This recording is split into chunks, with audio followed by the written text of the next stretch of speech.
ਸੁੱਕੀ ਗਿੱਲੀ ਗਿੱਲੀ ਸੁੱਕੀ ਹੋਵੇਗੀ।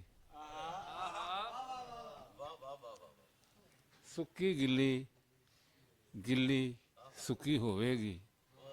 ਅੱਜ ਇਹ ਬੋਲੀ ਉੱਕੀ ਮੁੱਕੀ ਹੋਵੇਗੀ।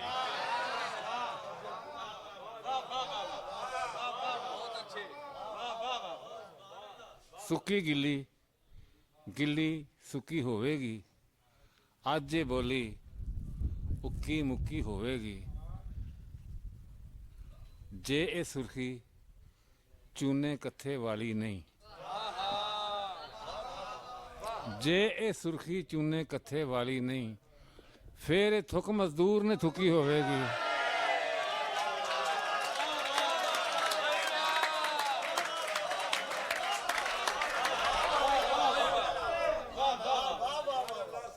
ਕੱਚੀ ਬਸਤੀ ਲੰਘਣ ਲੱਗਿਆ ਰਾਤੀ ਬੱਦਲ ਟੁੱਟ ਕੇ ਰੋਇਆ।